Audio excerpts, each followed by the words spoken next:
Jika para nabi dan rasul oleh Allah dibekali mukjizat dalam menghadapi kaumnya, maka para wali pun oleh Allah dianugerahi karomah. Namun bedanya, jika mukjizat wajib ditampakkan kepada kaumnya, sedangkan karomah tidak wajib ditampakkan kepada orang lain, bahkan para wali lebih senang jika karomahnya tidak diketahui oleh orang lain. Berikut kami ceritakan 5 karomah yang dimiliki oleh Syekh Nawawi Al-Bantani. Pertama, tidur di atas lidah ular raksasa. Diceritakan, pada suatu malam di mana Syekh Nawawi Banten melanjutkan perjalanan ke Mekah, beliau kelelahan dan mencari sebuah gubuk yang tak berpenghuni. Setelah mencari-cari akhirnya beliau menemukan lampu yang sangat redup dan kecil. Akhirnya beliau tiba di suatu tempat tersebut dan memulai untuk beristirahat. Dalam benak beliau bertanya-tanya, kok rasa-rasanya dasar saung ini sangat lembut dan empuk ya? Namun saking lelahnya, beliau tidak terlalu mempersoalkan hal tersebut. Tidurlah beliau dengan meletakkan tongkatnya dengan posisi berdiri. Pagi pun datang dan beliau terbangun dari tidurnya untuk salat dan kemudian beranjak melanjutkan perjalanannya. Setelah kurang lebih 7 langkah dari tempat peristirahatannya semalam, beliau menyentuh darah dari ujung tongkatnya. Dengan heran kemudian beliau menoleh ke belakang dan menemui ular raksasa yang sedang beranjak pergi. Ternyata tanpa disadari semalam beliau tidur di atas lidah seekor ular raksasa dan tongkatnya yang berposisi berdiri tersebut merintangi kedua gigi ular itu sebagai penyangga hingga membuat ulat itu berdarah. Beliau pun langsung menyebut kalimat istighfar dan memuji kebesaran Allah SWT dengan mengucapkan kalimat kebesarannya. Kedua, telunjuknya berfungsi sebagai lentera. Pada suatu waktu Syekh Nawawi Banten mengarang kitab dengan menggunakan telunjuk beliau yang dijadikan sebagai lampu. Saat itu dalam sebuah perjalanan, karena tidak ada cahaya dalam tendanya sementara ilmu tengah kencang mengisi kepalanya. Syekh Nawawi kemudian berdoa memohon kepada Allah agar telunjuk kirinya dapat menjadi lentera agar dapat menerangi jari kanannya yang digunakan untuk menulis itu. Kitab yang kemudian lahir dengan nama Muraqi al-Ubudiyah Syarah Matan Bidayah Al-Hidayah karya Imam Al-Ghazali itu harus dibayar beliau dengan cacat pada jari telunjuk kirinya. Cahaya yang diberikan Allah pada jari telunjuk kiri beliau itu membawa bekas yang tidak hilang. Ketiga, melihat Ka'bah dengan telunjuknya. Karomah beliau ini terjadi saat beliau masih remaja. Begini ceritanya. Dulu Syekh Nawawi Banten kira-kira masih berusia belasan tahun pernah salat di Masjid Pekojan, Jakarta Kota dekat kediaman Habib Utsman bin Yahya, seorang ulama dan mufti Betawi. Selesai salat, Syekh Nawawi menghampiri dan berkata kepada Habib Utsman dengan nada lemah lembut dan penuh hormat, kebetulan Habib Utsman berada di dalam masjid. "Wahai Habib, yang saya hormati, sebelumnya saya mohon maaf yang sebesar-besarnya." Jawab Habib, "Ya, ada apa anak muda?" "Begini Habib, masjid ini kurang ngiblat dan kurang nyerong ke sebelah kanan, ke arah utara." Kata Habib Utsman, "Masjid ini sudah saya ukur dengan alat kompas dan berdasarkan ilmu falak." Memang Habib Utsman adalah seorang pakar ilmu falak. Kemudian, Syekh Nawawi Banten dengan sopannya menunjuk ke arah kiblat dan seketika itu juga Ka'bah kelihatan dengan amat jelasnya di hadapan mereka berdua.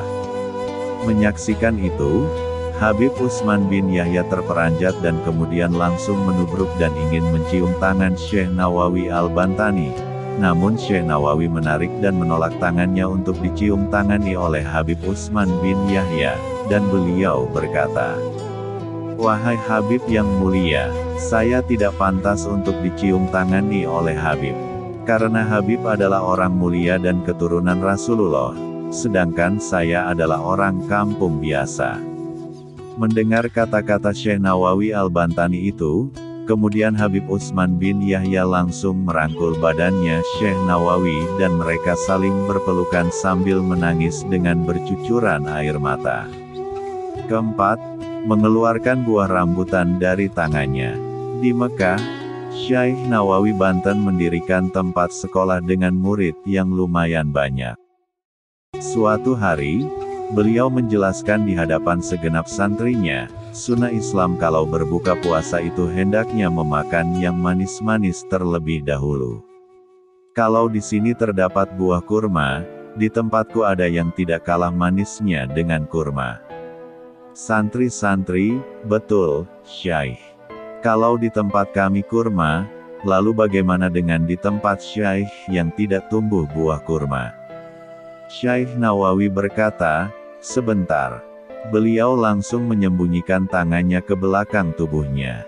Santri-santri pun sangat heran apa yang dilakukan gurunya tersebut dan terdengar di telinga para santri-santri suara seperti orang yang sedang mengambil buah-buahan dari pohonnya. Kemudian Syekh Nawawi menyuguhkan buah rambutan yang persis seperti baru diambil dari pohonnya. Santri-santri pun sangat terheran-heran dengan apa yang dilakukan oleh gurunya tersebut. Nah, ini yang aku makan pertama ketika berbuka puasa di tempatku. Silahkan dicicipi, kata Syekh Nawawi sambil membagikannya kepada para santri di kelasnya mengajar. Para santri pun langsung mencicipi dan sangat menikmati kemanisan buah rambutan yang diberikan gurunya itu. Kelima, jasadnya tetap utuh hingga kini. Karomah Syekh Nawawi Al-Bantani lainnya adalah jasadnya walaupun sudah lama wayat masih tetap utuh. Jadi begini, telah menjadi kebijakan pemerintah Arab Saudi bahwa orang yang telah dikubur selama setahun kuburannya harus digali. Tulang belulang si mayat kemudian diambil dan disatukan dengan tulang belulang mayat lainnya. Selanjutnya semua tulang itu dikuburkan di tempat lain di luar kota. Lubang kubur yang dibongkar dibiarkan tetap terbuka hingga datang jenazah berikutnya terus silih berganti.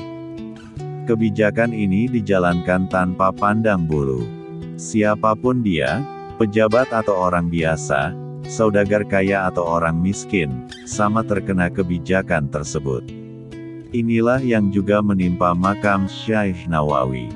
Setelah kuburnya genap berusia 1 tahun, datanglah petugas dari pemerintah kota untuk menggali kuburnya.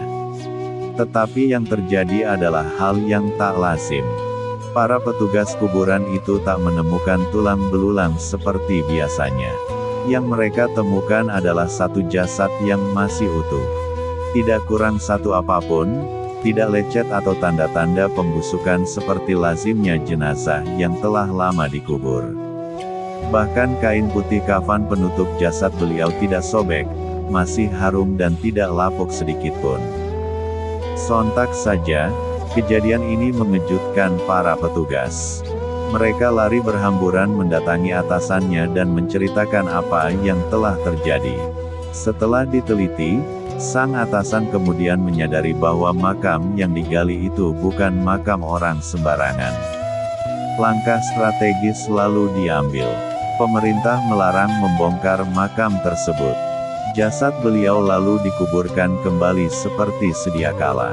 Hingga sekarang makam beliau tetap berada di Mala, Mekah, dan yang paling aneh kuburan beliau satu-satunya kuburan yang tumbuh rumput, bahkan rumputnya hijau dan subur.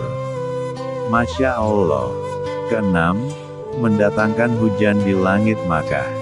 Kisah Syekh Nawawi Al-Bantani mendatangkan hujan diceritakan oleh Khatib Syuriah pengurus wilayah Nahdlatul Ulama PWNU, Jawa Barat, Kiai Haji Ade Fatahillah. Syahdan, Makkah sedang mengalami musim kemarau. Masyarakat beserta ulama setempat berdoa memohon hujan. Namun, hujan tak jua kunjung turun. Sementara, masyarakat sudah mengalami krisis air bersih. Kemarau panjang juga memunculkan potensi bencana lainnya, krisis pangan dan kelaparan. Akhirnya, Raja memanggil ulama asal Jawa, Syekh Nawawi Al-Bantani untuk berdoa.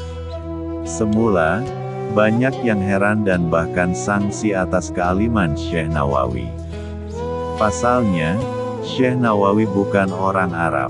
Selain itu, Syekh Nawawi juga berdoa di depan Ka'bah dengan bahasa Jawa, sebuah bahasa yang tidak mereka kenal. Syekh Nawawi lalu berdoa di depan Ka'bah, tidak dengan bahasa Arab fasihat tetapi dengan bahasa Jawa. Tidak lama sehari dua hari turunlah hujan, itulah namanya karomah, terang Kiai Ade.